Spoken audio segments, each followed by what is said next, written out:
Hello there, this is Leroy here, and today we're actually going to do something different. I'm going to show a replay of a um, Hero League game in which I do queue with XP4 Nauchi here. We do queue as uther and Tyrande, and the goal was basically to be really aggressive early game. So I'm going to walk through how to specifically execute that on of the maps where you can actually show that the best. So right here, Naj and me are clearing the waves here. This is because as Tyrande, let's see if I can actually select myself. Yeah, as Tyrande, I did go for season marksman, which you can see here.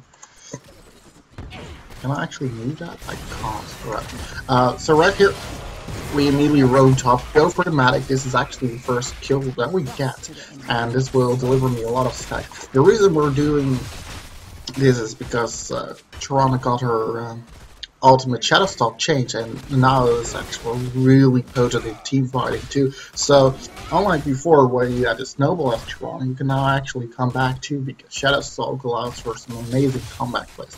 So right here we roam mid again to clear the wave because of those stacks. Zeratul got refilled by the stitches, but we're gonna try to be following me and Naj. So Naj goes here, stuns thematic. I do miss my leader flare. I'm not the best around it. You get the goal basically. Like we roam top and we specifically try to aim at the Matic every single time because she is really squishy. She is not very mobile. Right here, I tried to stay a little bit for Raynor because he is going up against the dual lane and he didn't clear the wave. That's why I'm gonna try to heal him up, clear the wave with him, and then start roaming again. Uther in the meantime went here, but he had to back anyway. So this is partially the reason that I actually stayed here because doing this roaming comp, you actually drain your mana really fast, so you should just try to, play safer when you don't have that roaming comp available to you because of mana issues, and you also have to go back for mana because you're roaming, which is what I was going to say, I think. So we're going to clear this wave again, and then we're going to roam mid again.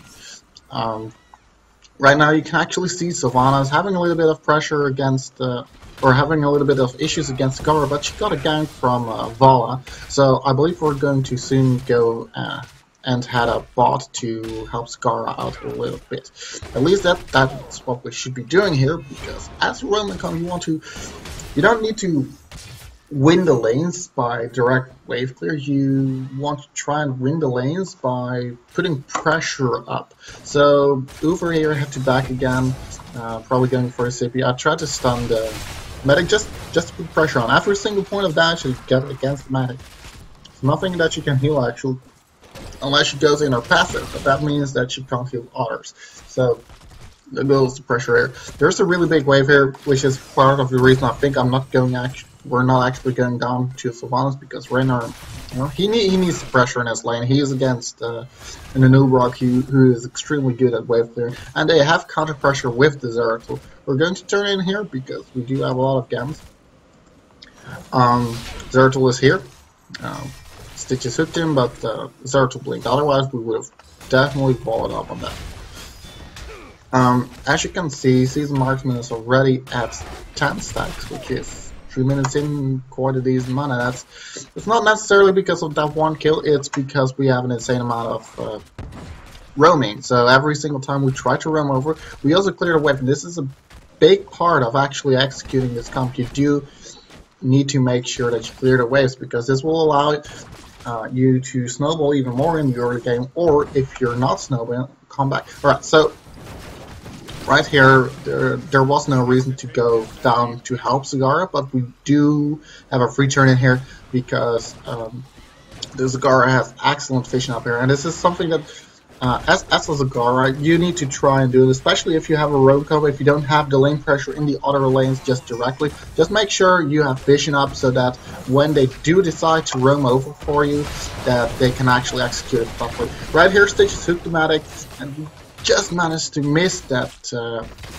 snipe, which is really close actually.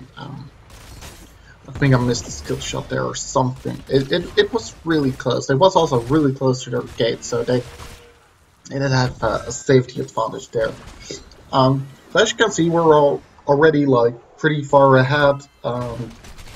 We're getting the web weavers, and at level 7 I'm going to go for battle momentum to make sure that I can snowball even more, because this will allow me to spam my skill shots, to spam my health, to spam my heals, and mainly my heals, my shell stalk a lot more, which will allow for more plays and for more sustain eventually. It is going to be a big thing. Right, so we managed to pick up the Zeratul here, almost actually. He did still have the blink up, so but as you can see, idea about this duo here is that because uther can stun anything he wants at any single point in time, because it's not a skill shot, because you're duo queuing, he can literally say, I'm stunning Zeratul, I'll throw the stun onto Zeratul, and he should take so much damage that he is going to be useless for the next 20 seconds in the game at the bare minimum, because he has to recall and walk back. Now, this is something that happened is because we didn't have the pressure up top lane anymore.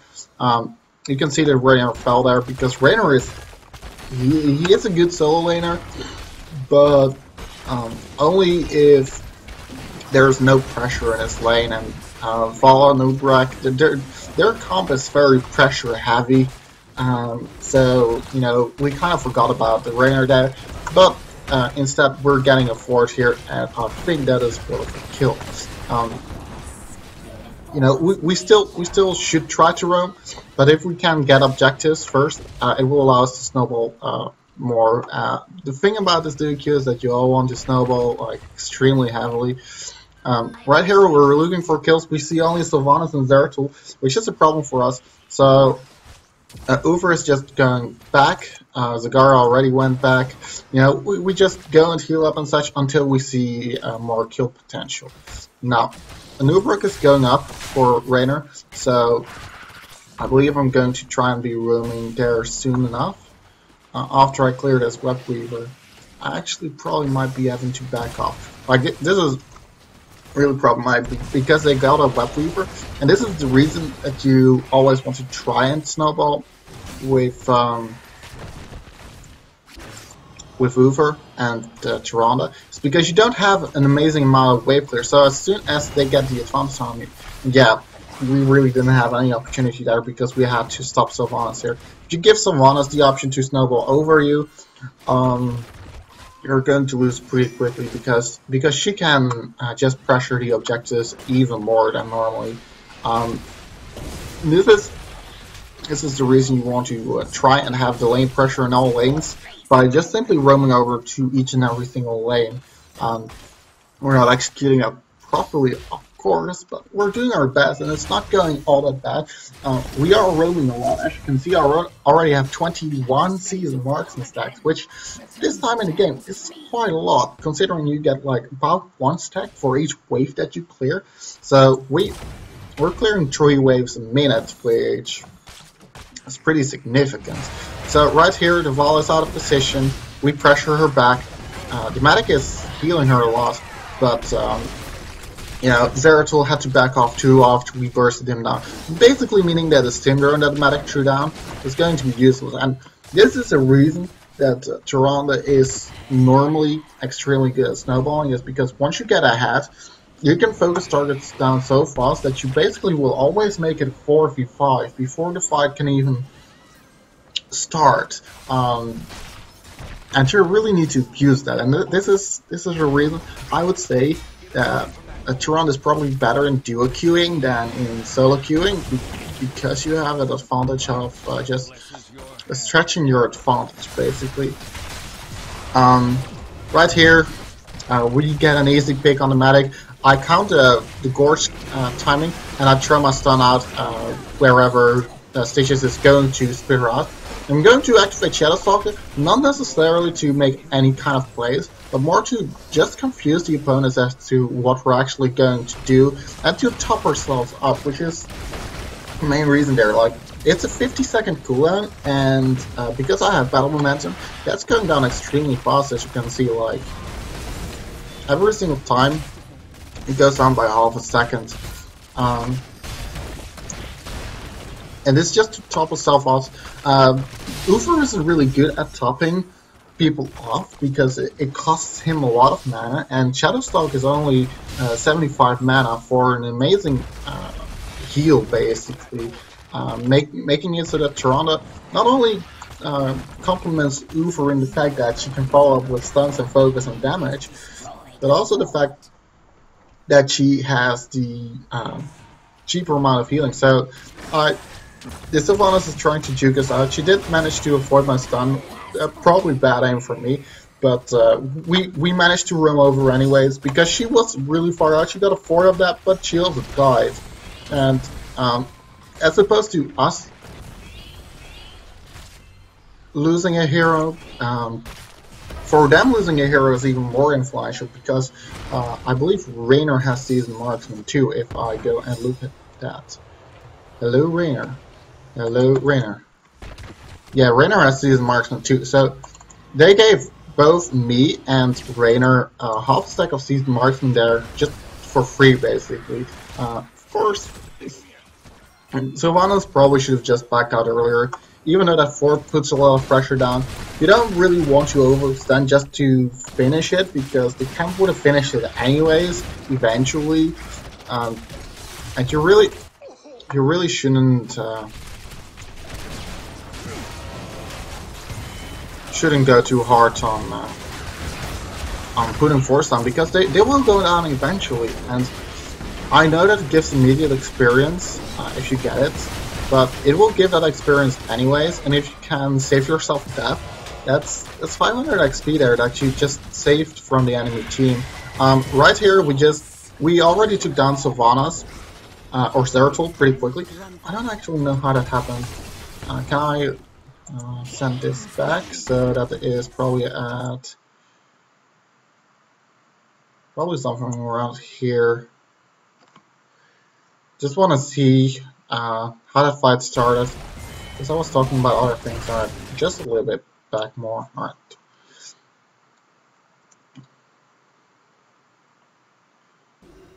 Yeah, so we got the Web Weavers. Zeratul is not noticed yet, but Stitches is... Oh, Zeratul just spawned in the middle of us. This is why Uther has Holy Fire. Uther saw Zeratul, stunned him, I stunned him, Zeratul is dead, and now the fight is just going to snowball because it's a 4v5. Right here, Raynor is in trouble, but because we have 2 heals, we have a Defiant Shield, we can just kill him so fast that, you know, it's not gonna matter. And Sylvanas isn't really that mobile, apart from her E, which has a bit of a delay, so if she gets caught out, she's just going to fall. And this is why we put so much pressure on Anubra, because Anubra doesn't have a really high health pool, so as long as you manage to burst him down really quick, he needs to back off, and this will allow you to focus other targets. And although normally it's not good to focus tanks, if you can focus a tank so that it has to back off, especially with Tyrande, this is really efficient because you have that Hunter's Mark and that really big focus damage. So because you can focus a tank down so fast, they need to back off, and you can get a pick on other targets. Right here again, we just Newberg is the only one really in reach, so we just burst him down. I Shadow Stalk here mainly to make Follow back off because the medic used their Stim Drone. And for auto attack, you do need to have a good target. And Shadow Stalking there will not only give us those bows, but also put us in spell, so that she can't immediately start using that. She has to be scared of, am I actually in a good position? And she saw there, like, basically the whole Stim Drone was placed. They need to back off, and they're just in big problems. We get a pick on Zeratul here again, but Zeratul is probably gonna... Oh, Fala actually.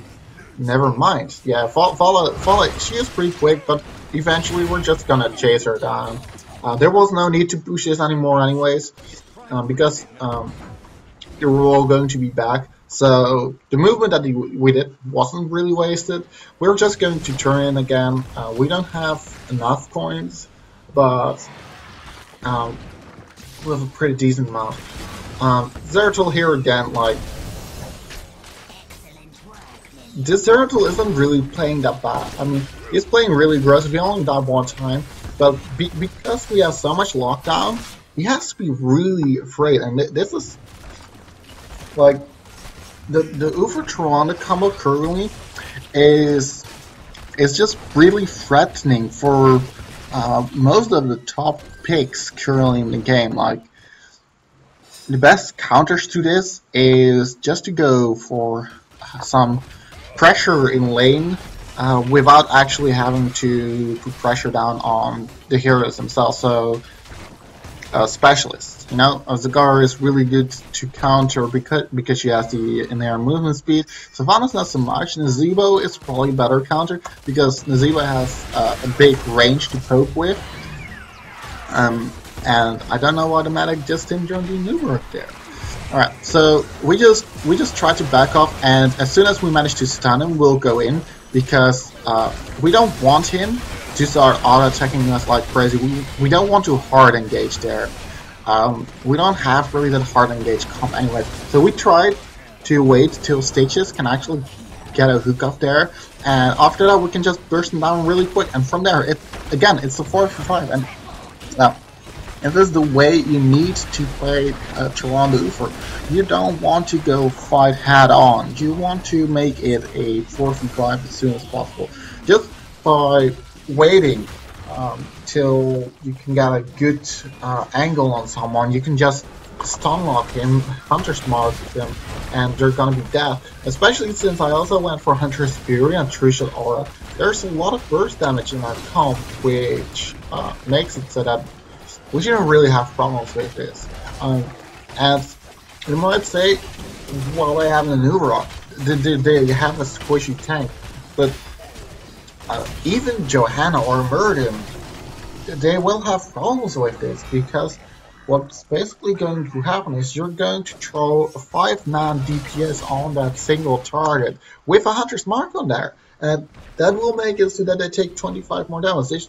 This will basically make any squishy or any tank have the same health bar as a squishy, and squishies will fall in a blink of an eye, basically.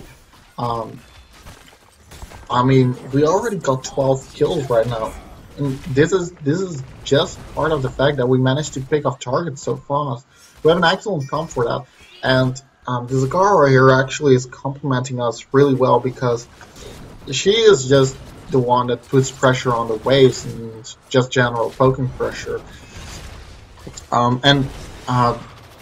This is something you kind of always want to look for in such a comp, like just have someone with good wave clear and good AoE damage, just so you can make sure that you know, if you don't get a pick off, you're not completely useless. You know, this will allow you to kind of snowball it. So here we go. I think Zeratul didn't have a really good VP up there. Let's see what happened again. And now we'll actually decrease the speed just a little bit. Can I actually? All right. So Zeratul got the VP up there. Vala here just starts walking because Zagara got an excellent maul on an Ubrok. The Vala got stun locked, and this is partially because you know, we just have so much pickup. It's not easy for them to go into us like that. Vala probably expected the Ubrok to fall up, but you know, and this is part of the reason I say Zagara is really good here. But also Nazeebo is excellent here too because he has a lot of zone control. The thing is we can lock down someone with that, just the maul, or even if Stages would have just gorged the Anubarak, Vala would have been out of position there, or Zeratul would have been.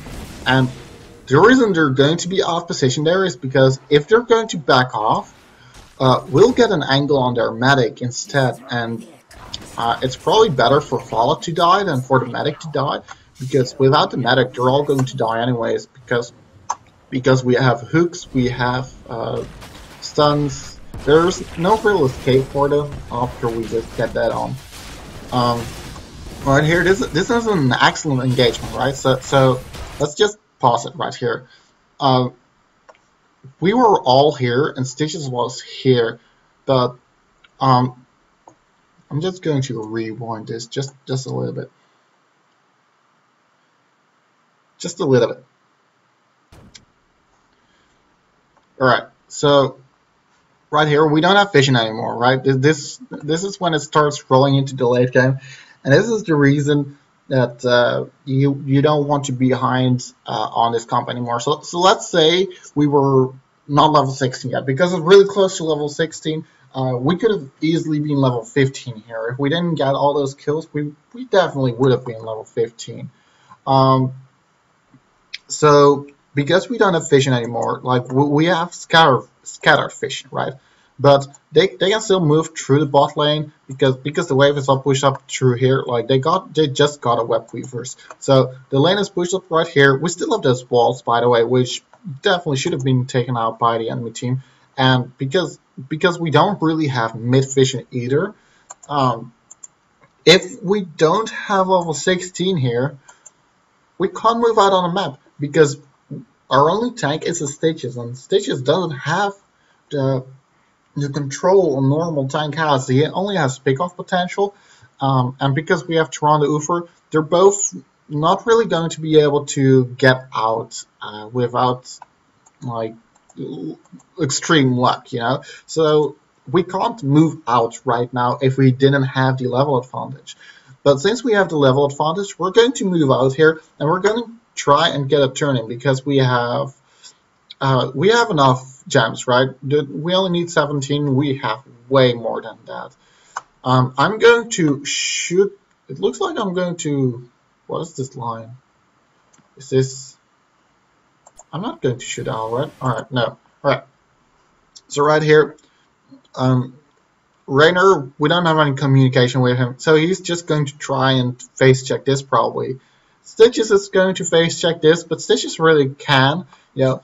And we're just going to try and follow Rainer, because if Rainer gets caught out, he's going to die, right? So what happens here is Rainer is going to face this. There's nothing. Stitches is going to walk over here, but they have vision of Stitches doing this, right? And arguably, they would also know that he's not getting followed up by us because they have vision of this entrance. So that they might just guess that Stitches is going to be alone there, and they're going to pick off Stitches, right? We're going to turn in here, and we're like, this is good from Stitches. Don't understand me wrong, because he's going to split up. He's going to have the enemy team make the decision to either defend the turn in or defend the turn in, right? So he's going to get caught out here, while Vala is going to be mid. So Vala is already in position to follow up on any team fight happening, but she is in a pincer position, which she doesn't know yet, but she is. Right? Zertul is gonna be popping up here any moment now because the Vala is also coming here. I don't actually know where he is. He probably is in the bushes, but I'm going to say he's in the bushes. Yeah. So right here, Zertul is here. Anubrak is nowhere to see. Where is Anubrak? I don't know. I don't even want to look right now because there is no reason for me. And they're in position to immediately go and help the Zertul, but we're not in position to immediately go and help the Stitches. But we don't really need to, because if we get a pick off on the medic right here before Stitches is going to die, we can save Stitches anyways, because Stitches has this extreme large health pool, and this is why Stitches is probably a good option in this team comp, because he can easily get caught out and you can go and help him actually. So Zertul is going to try and DPS down here. The new work is coming in, but we're in position to pincer down on this. And like they can start focusing the Stitches here like right away, but they didn't know yet that we're coming from this because they didn't have the vision, right? And this is why it is bad to be behind, especially on this map, because vision is so important, and if you don't have the vision, you're going to get caught out again and again and again. So Zertul is going to blink out on here. The Divine Shield is going to be thrown out on Stitches. More preventive than reactive, because it will just prevent some damage on him. It will make it so that we can actually disengage properly. Vala is going to get out of position, and we just Shadow Stalk here to make it really confusing for the enemy to know what they actually should do there. And from there, we can just turn that fight, even though we were extremely split up, and they were not really split up, because they were clumped up together more than we were. No, they do get an amazing Void Prison off here, but because we had so much damage on the Vala needs to back off, and this is essentially going to be a 4v5. Let's actually see where the Vala is. Yeah, so Vala needed to back off, but she's probably going to be in position anyways to follow up on this. Alright, so let's see what's going to happen. Like, Zeratul is going to stay in here. Never do that as a Zeratul, because you're going to get stun locked. I mean, you're going to catch Uther, but we're going to catch more than that, because we can just follow up on this. We have boots, we have stuns, right? The Zeratul should have definitely just blinked out, because we have the Uther, which is really just a point-and-click stun, but like, you're going to get stun locked. He had to back out, we catch a Nubrok, and after that, he's going to get caught out anyways. I don't even know why, just don't do that. So Voss is going to get hooked, she's going to die like this. She's going to try and Haunting Wave out, but she's dead before she can even reactivate that, right? So that VP was extremely good, but he should have backed out and waited, like, and we just had so much time to follow up on that, because we have so much pickoff potential.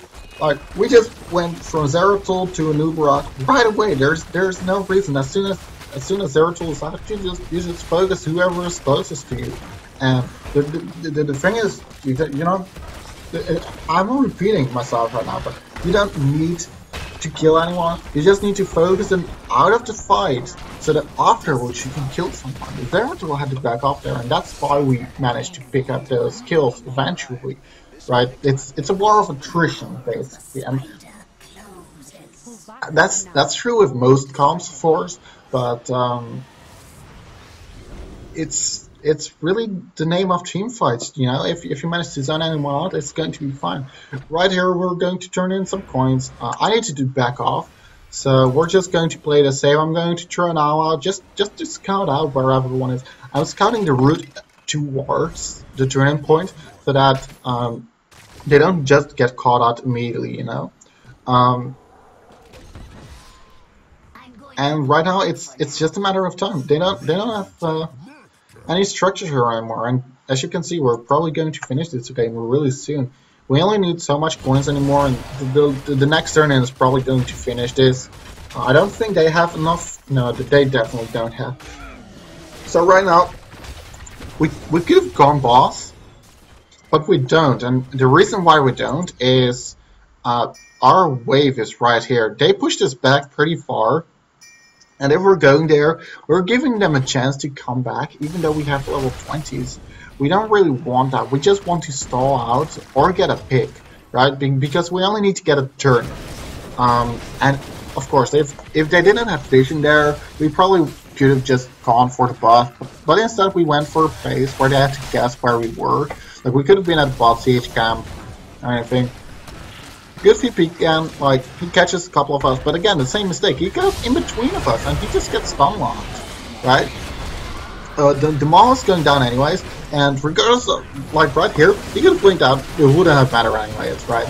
This is because we have level 20s, they've tried to pick a fight, it's not going to happen anymore. And this is why I say, at this point, we just have to be patient, get a pick, or just get the camps, right? And right now we can just finish because we didn't go for the boss. We didn't, like, boss. You really only need to get boss when there is no keep to get for you right away, or when you need to come back, and that's the only way you can actually come back. Like, it's a playmaker, but if you don't need a playmaker, because we already have that snowball early game, you know, it's gonna be fine. So the general idea about this is, as Uther Tyrande, early game, your goal is to relieve lane pressure off of your teammates, right? Like Rainer and Stitches aren't horrible laners, but they're not the best. They can get zoned out pretty easily. So our goal was to put lane pressure down a lot, right? Mid game, the goal is to look for picks. Don't engage yourselves. Let your tank engage on any one single target. Just be patient, get a good angle, and focus the target down, regardless of who it is. If it is Murden, just Hunter's Mark, Stunlock, he's going to fall back.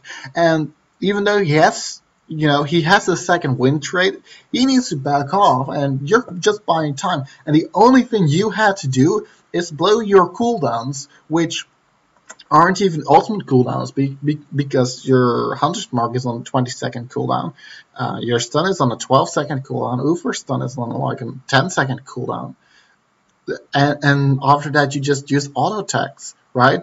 For single target picks, you don't need ultimate, and it's a really important thing to understand that as soon as you pressure that Murden out, or that Joanna even, like she has Iron Skin, whatever, you're just going to follow up on her after she burned that, because she needs to burn that cooldown, right? And that cooldown for Joanna is pretty important. And after that, you can still stun her because you have multiple stuns, right? You can keep damaging her. There's no problem there. Or instead of like following it up on that, you burned her Iron Skin. Now you can look for a team fight, and because she doesn't have that Iron Skin anymore, right?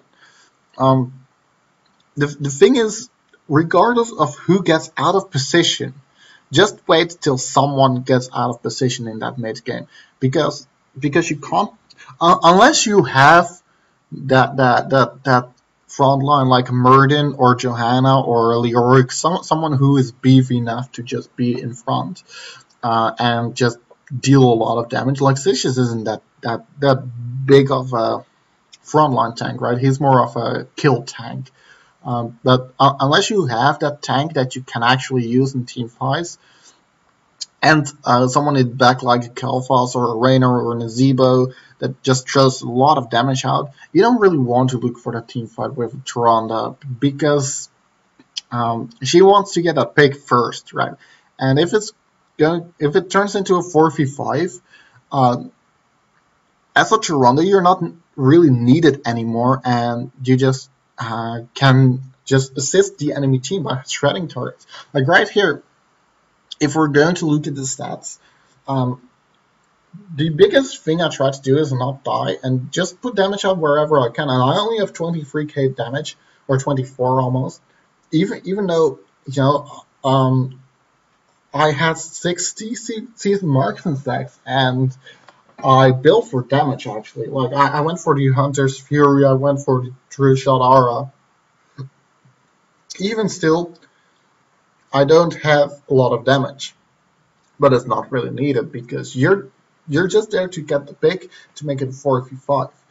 Of course, I do have a lot of healing, but that's because Shadow Sucker is just insane, and you don't really need to look at this number because part of that is just top off healing and really just not really that important, because some of that healing is just wasted and such, you know, as opposed to Uther, whose healing is really important because it's always going to be spot on and whenever it's needed.